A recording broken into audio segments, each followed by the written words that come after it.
Hi bros. మనం last వీడియోలో stock and trading గురించి తెలుసుకున్నాం కదా. ఈ వీడియోలో అసలు ఏంటంటే మనం స్టాక్ మార్కెట్లో ఏదన్నా కంపెనీలో ఇన్వెస్ట్ చేయాలంటే మనం కొన్ని కంపెనీ ఎసెన్షియల్స్ తెలుసుకోవాలి. సో అందులో ఫస్ట్ది ఏంటంటే ఫస్ట్ మనం మార్కెట్ క్యాప్ ఎంతో తెలుసుకోవాలి. మార్కెట్ క్యాప్ ఎలా క్యాలిక్యులేట్ చేస్తారంటే issue shares into current share price. For example some X అనే కంపెనీ ఉంది.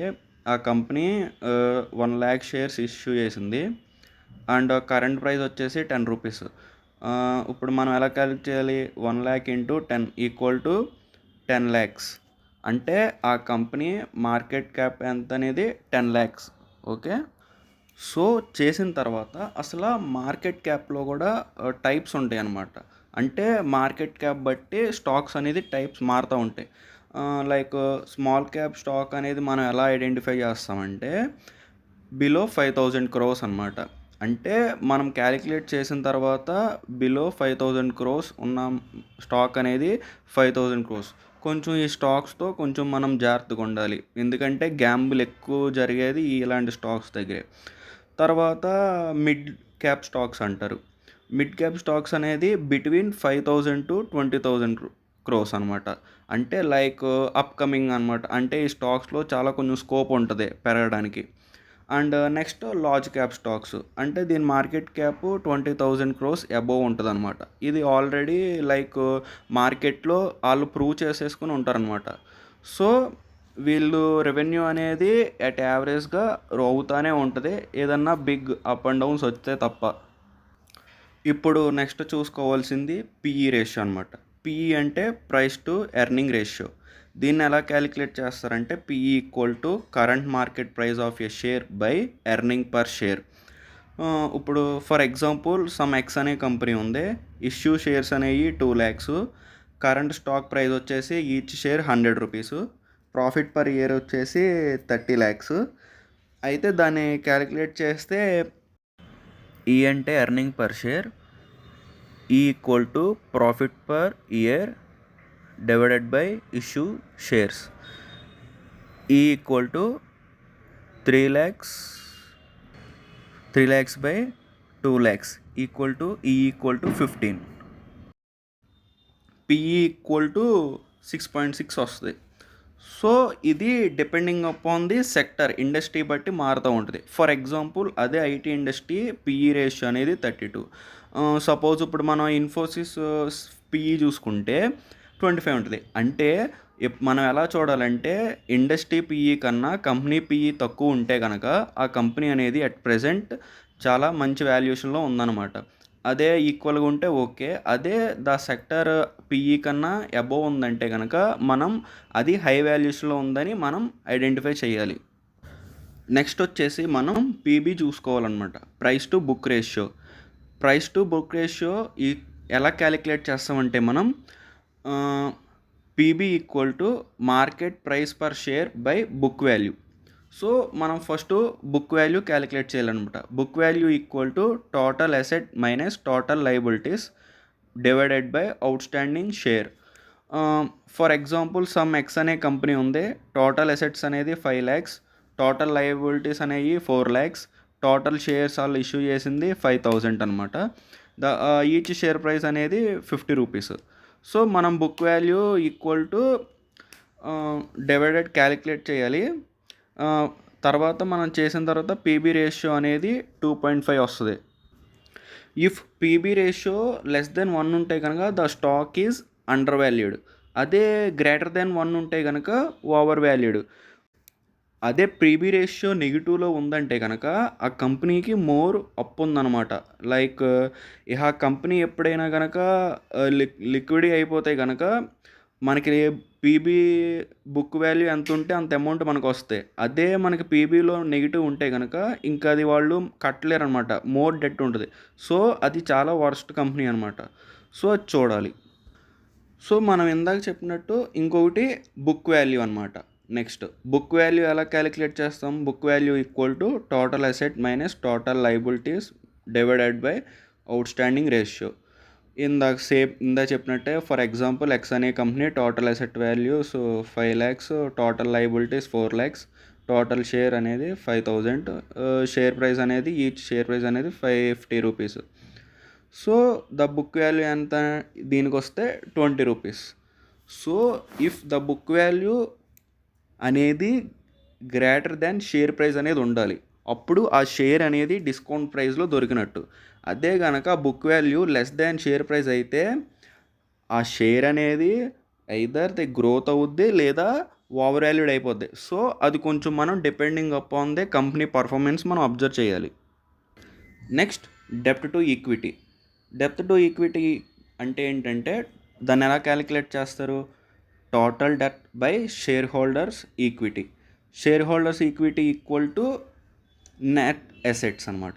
నెట్ అసెట్ అంటే అసెట్స్ మైనస్ లయబిలిటీస్.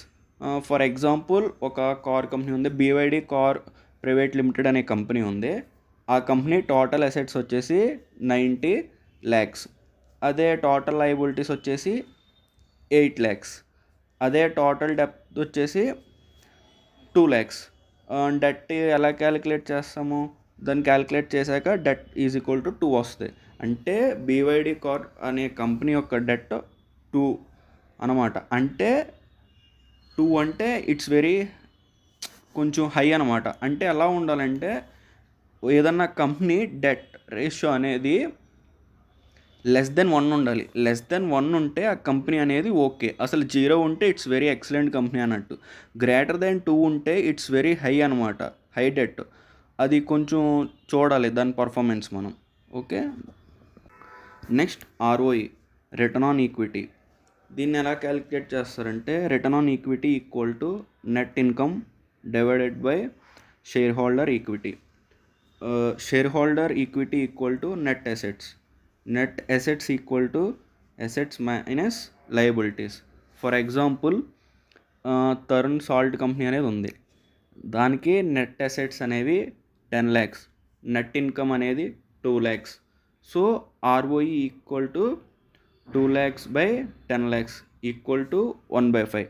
దాన్ని డెసిమల్స్లో 0.2 కింద రాసుకోవచ్చు. తర్వాత ఇంటూ 100 చేస్తే కనుక అది పర్సెంట్లోకి 20% అవుద్ది. అంటే తరుణ్ సాల్ట్ కంపెనీ అనే ROE 20% అనమాట. అంటే ఇది మనం ఎలా క్యాలిక్యులేట్ ఎందుకు చూస్తామంటే ఆ ఇండస్ట్రీలో ఈ కంపెనీ పర్ఫార్మెన్స్ అనేది ఎలా ఉందో మనం క్యాలిక్యులేట్ చేయడానికి. నార్మల్గా డిపెండింగ్ ఆన్ అదే ఏదన్నా నార్మల్గా అసలు ఏదన్నా ఇండస్ట్రీ అయినా అబోవ్ 12% ఉంటే కనుక ఆ కంపెనీ అనేది పర్ఫార్మెన్స్ అనేది గుడ్. ఇంకా మిగతావి like depending upon the industries, ఒక్కొక్క ఇండస్ట్రీకి ఒక్కొక్క మార్క్ ఉంటుంది, దాన్ని బట్టి ఉంటుంది. సో అది అనమాట ROE.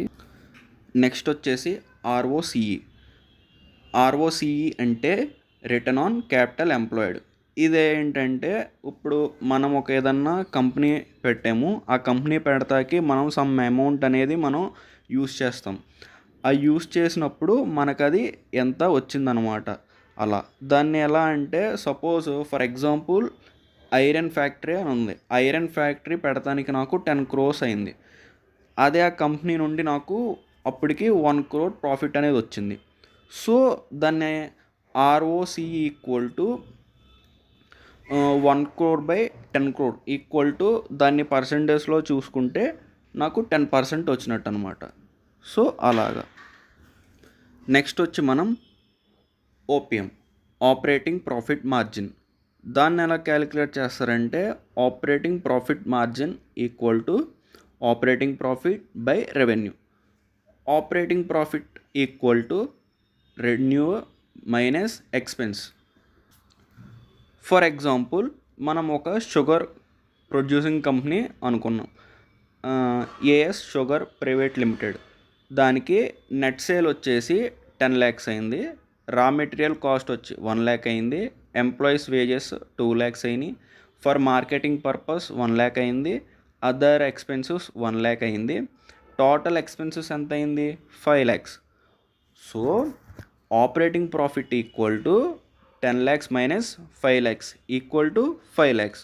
Operating profit margin equal to 5 lakhs minus 10 lakhs equal to 0.5 into 100 దాని ఈజ్ ఈక్వల్ టు 50% అనమాట. It depending upon the industry అనమాట.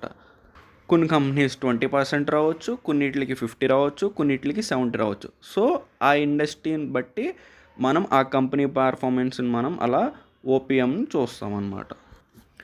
నెక్స్ట్ వచ్చేసి EPS, earning per share.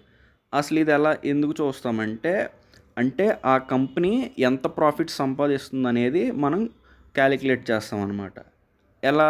EPS equal to profit minus dividend by share out standing. Like for example IOCL company అనేది ఉంది. ఆ company profit వచ్చేసి 2 crores, dividend వచ్చేసి 20 lakhs, number of shares అనేవి 5 lakhs. దాని EPS of IOCL ఎంత అవుద్ది? 36 అవుద్ది. So it indicates how much money A company makes for each share అనమాట.